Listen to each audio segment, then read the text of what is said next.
नमस्कार, मी नंदिनी चौधरी. तर चला आज आपण गूळ घालून कैरीचं पन्ह करूया.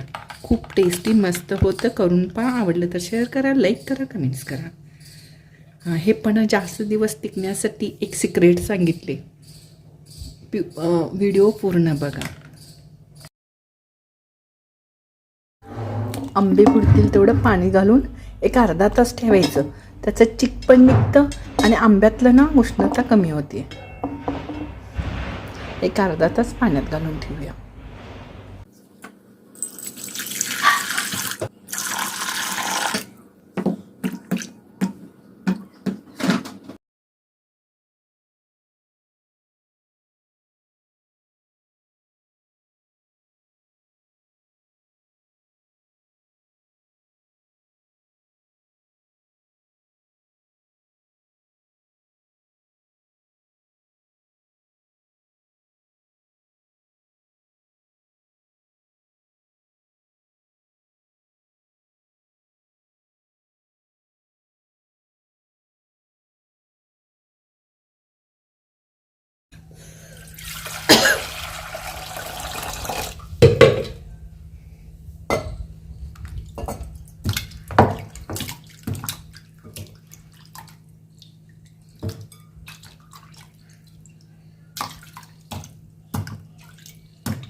तीन शिट्ट्या करून घेऊया.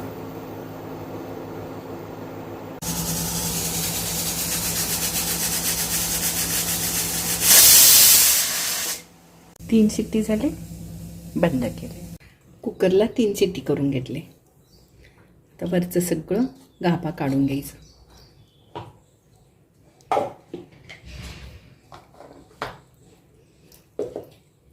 तीन शिट्टी केल्यामुळं ना आंबे छान शिजलेत बघा.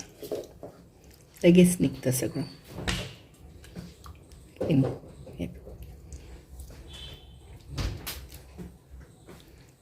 हात स्वच्छ धुवून घेतले. आमट्या काढून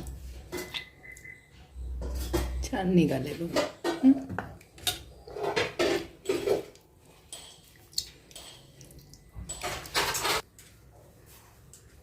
साधं मीठ चवीनुसार घाला. मी 1.5 टीस्पून लहान चमच्याने घातले. मी काळं मीठ 1/2 टीस्पून. मीठ बघूनच घाला, काय टेस्टनुसार तुमच्या.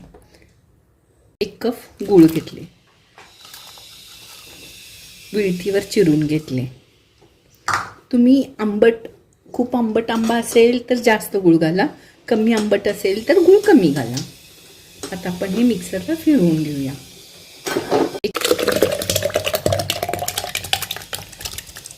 मिक्सरला फिरवून झालं.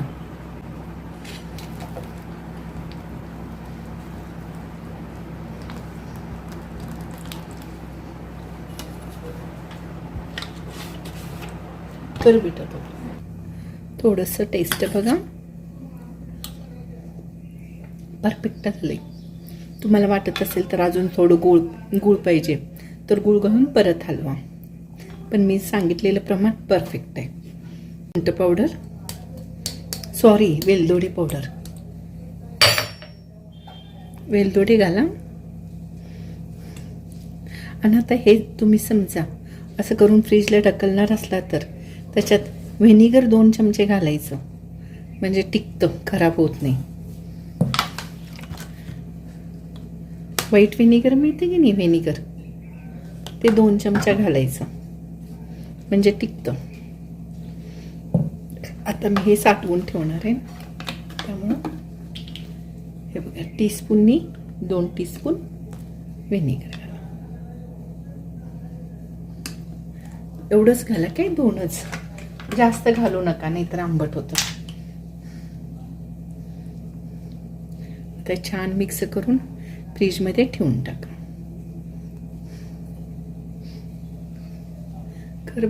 2 टीस्पूनच व्हिनेगर घातले. आणि आता टेस्ट बघूया. छान झाले. आंबट वगैरे व्हिनेगरचं काय टेस्ट येत नाही आहे त्याच्यात. आता सरबत करून दाखवते.